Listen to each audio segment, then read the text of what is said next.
Sindicatos como entidade sindical, mas juridicamente não são entidades sindicais. Certo. É. Com tantas influências da CLT, existe algum ponto assim que o senhor defendia à época que não foi contemplado pela legislação de 43? De 46? De 43. 43?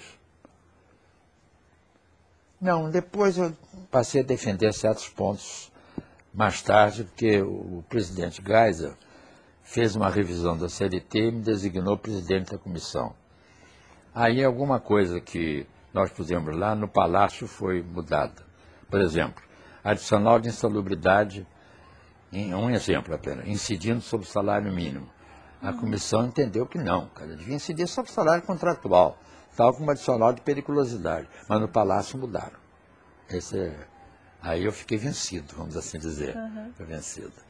Mas, de um modo geral, não. Até porque o primeiro Congresso Brasileiro de Direito Social, que foi organizado por Cesarino Júnior, professor catedrático da Faculdade de São Paulo, e Rui de Azevedo Sudré, que era dirigente da Ordem dos Advogados, esse congresso foi realmente uma das fontes materiais mais importantes da CLT.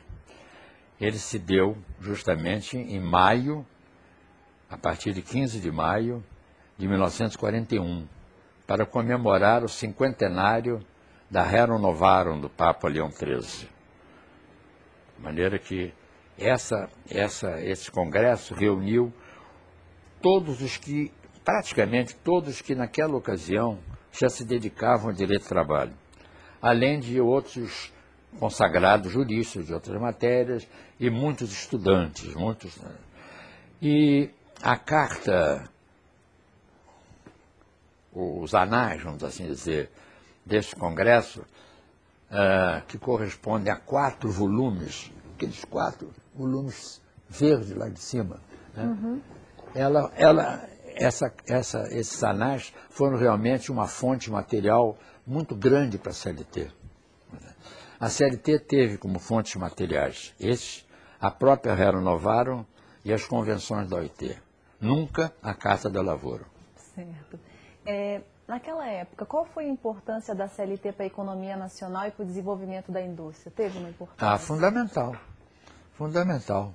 Isso o Celso Furtado, inclusive, aponta com número. A indústria cresceu. Os trabalhadores se dedicaram mais à empresa, porque havia também o seguinte, muita gente fala que a Justiça do Trabalho está hipertrofiada e demora a julgar. Está.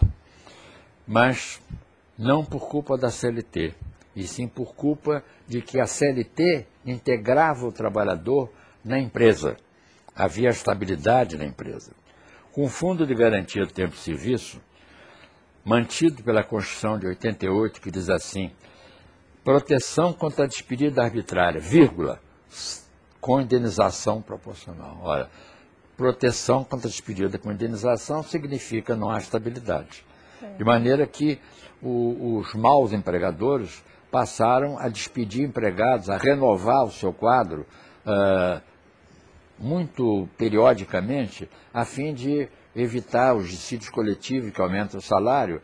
Então, manda embora empregados com salário para admitir outros com salário mais baixo. Então, não integra o trabalhador na empresa. E todo trabalhador despedido tem sempre alguma coisa para reclamar. Daí 2 milhões de ações na Justiça do Trabalho por ano, o que é um absurdo. Se o trabalhador brasileiro tivesse integrado na empresa, não podendo ser despedido, senão com motivação, hoje eu não defendo a estabilidade como inicialmente foi posta. Eu acho que deve ser um pouco mais flexível. O que eu defendo é que a despedida deve ser motivada.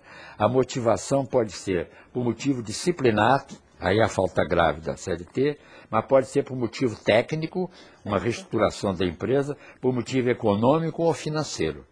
De maneira que, com essas 4 possibilidades, o empregador pode despedir o empregado, mas fora disso, não poderia despedir. E se não pudesse despedir, nós não teríamos 2 milhões de ações por trabalhador, teríamos talvez 300 mil, não mais do que isso. Certo. O senhor, depois da criação da CLT, o senhor acredita que houve um efetivo cumprimento dali dos dispositivos que estavam ali? Efetivo cumprimento no Brasil, num país desigualmente desenvolvido, não existe nunca. Agora, de um modo geral, sim. De um modo geral, a CLT é cumprida, sobretudo nas regiões mais desenvolvidas. O Brasil é um país em que regiões plenamente desenvolvidas convivem com outras em vias de desenvolvimento e algumas Bangladesh. Nós temos, evidentemente, regiões subdesenvolvidas. Né? A legislação do trabalho, a CLT, ela é cumprida de um modo geral. Agora, dizer que ela é cumprida por todas as empresas do Brasil, ou bem cumprida, vamos assim dizer, aí não seria querer tampar o sol com a peneira. E naquela assim época dizer. foi diferente, foi difícil assim essa transição de repente existia a CLT, foi difícil a transição para os empregadores? Não foi difícil a transição, mas evidentemente a transição se faz inicialmente em São Paulo, Rio de Janeiro, Minas Gerais, Bahia, Pernambuco, nas capitais, nos centros principais, e a pouco e pouco vai se universalizando. Né? Certo. A Justiça do Trabalho, quando ela foi consolidada como ramo do Poder Judiciário em 46, quando já existia a CLT, o senhor acredita que era necessário ter uma Justiça do Trabalho? Não seria necessário apenas um respeito ao que estava ali na CLT? Não, a Justiça do Trabalho é fundamental. A Justiça do Trabalho, inclusive, a partir de 46, passou a integrar o Poder Judiciário, né? O que era Conselho Regional do Trabalho virou Tribunal Regional do Trabalho. O que era Conselho Nacional do Trabalho virou Tribunal Superior do Trabalho. E, embora a decisão do Supremo Tribunal Federal, duas decisões do Supremo Tribunal Federal, no tempo em que o Conselho era Conselho Nacional do Trabalho, admitindo recurso extraordinário da decisão do Conselho para o Supremo, por entender que, embora colocado no Ministério do Trabalho, a Justiça do Trabalho já tinha autonomia de decisão e era um órgão que proferia decisões de natureza judiciária. Decisão de Orozimbo Nonato, do Supremo Tribunal Federal. E a outra, não me lembro quem foi o relator. Foram duas decisões. Certo. Com relação à legislação trabalhista, ela vem sofrendo constantes alterações no decorrer de todos esses anos, né? Quais o que o senhor acha que foram as mais importantes? E o senhor acha que hoje a CLT, ela defende mais os direitos dos trabalhadores do que anteriormente ou não? Não, defende menos. Defende menos porque no período Fernando Henrique Cardoso, muitas leis foram obtidas que reduzem direitos do trabalhador. E a tentativa da pior, que felizmente o Senado não aprovou, que era uma subversão da hierarquia das fontes de direito, porque ele fez um projeto em que declarando que a convenção coletiva podia dispor contra a lei, e prevaleceria a convenção coletiva. A Câmara chegou a aprovar, com a pressão do governo, mas o Senado Federal não aprovou, felizmente. Isso seria uma subversão da hierarquia das normas jurídicas. Né? Agora, houve alguns prejuízos para o empregado, algumas normas. Né? Entretanto, é possível corrigi-las numa revisão da CLT, que é preciso que seja feita, a meu ver, é preciso atualizar a CLT. Não para admitir terceirização ilegítima, porque a terceirização, por exemplo, pode ser legítima ou ilegítima. Uma empresa pode ter um segmento dela executado por trabalhadores de uma empresa contratada, desde que esse segmento, que não seja atividade fim, os trabalhadores desse segmento trabalham sob o poder de comando da empresa contratada e não da contratante. Quando é da contratante, evidentemente, a terceirização é ilegítima. Aí vai para a Justiça do Trabalho, o trabalho reconhece a relação de emprego e diz que o trabalho só resolve a favor do empregado. Mas não é isso, é que o empregador quis burlar a lei. Certo. Quis burlar a lei. Isso é uma hipótese, né? A cooperativas é outra.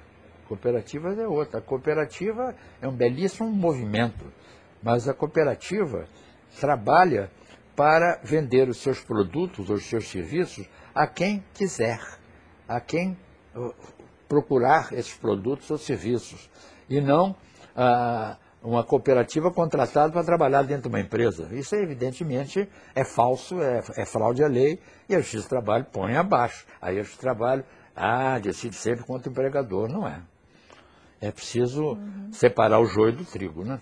O senhor falou do presidente Fernando Henrique Cardoso, né? Em 2001, ele tentou fazer uma mudança na CLT com a prevalência do negociado sobre o legislado. O senhor, à época, foi contra isso. Sim, E por que o me senhor foi contra isso?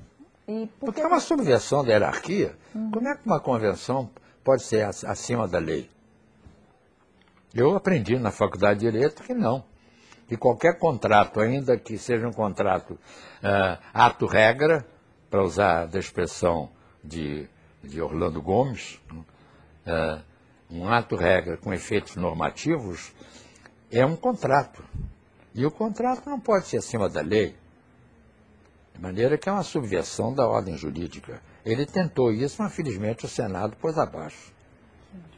Vamos falar um pouco agora da flexibilização das leis do trabalho, né? O senhor falou das cooperativas, a gente tem hoje novas formas de contratação, né? Pessoas jurídicas, temos até falsos estagiários. O senhor acredita que estão encontrando assim, uma forma de descumprir a CLT sem revogá-la totalmente? E qual seria assim, a solução para que isso diminuísse? Não, a flexibilização pode se dar. Eu mandei várias sugestões para o ministro do Trabalho anterior e o atual. Eu posso repetir e mandei para ele. Nessas sugestões eu admito uma certa flexibilização através da convenção coletiva, mas limitado. Quer dizer, há direitos básicos, direitos fundamentais, que não podem ser flexibilizados. Certo. Há outros que podem ser flexibilizados em determinadas situações. É preciso que a lei diga em que hipótese e sempre com negociação coletiva com o sindicato, né? De maneira que eu admiti essa certa flexibilização, mas não como se pensa. E outra coisa, a Constituição brasileira, no artigo 7º, inciso 6º, declara a irredutibilidade do salário, vírgula, salvo convenção ou acordo coletivo. É preciso regulamentar essa norma. Ela está sendo auto-aplicável. Ao meu ver, ela é realmente auto-aplicável, porque faz uma afirmação com todas as consequências. Irredutibilidade, salvo acordo ou convenção. Mas é preciso que a lei ordinária regulamente esse inciso, estabelecendo em que hipóteses é possível essa redução e por que prazo ela deve vigorar, porque não é possível uma redução de salário por qualquer hipótese e eterna, de maneira que, a meu ver, uma das leis que o Congresso Nacional devia fazer é essa, é uma das minhas sugestões. Eu mandei várias sugestões para o ministro. Então, o senhor acredita que poderia, sim, haver essas novas formas contratuais, desde que respeitando os princípios básicos, né, os direitos básicos? Por exemplo, a contratação de pessoa física como pessoa jurídica, as falsas cooperativas, essas novas formas. Não, aí pode ser fraude ou não a lei, porque a fraude à lei, como o abuso de direito, tem de ser configurado em cada caso concreto. Por isso é que tem uma justiça, como a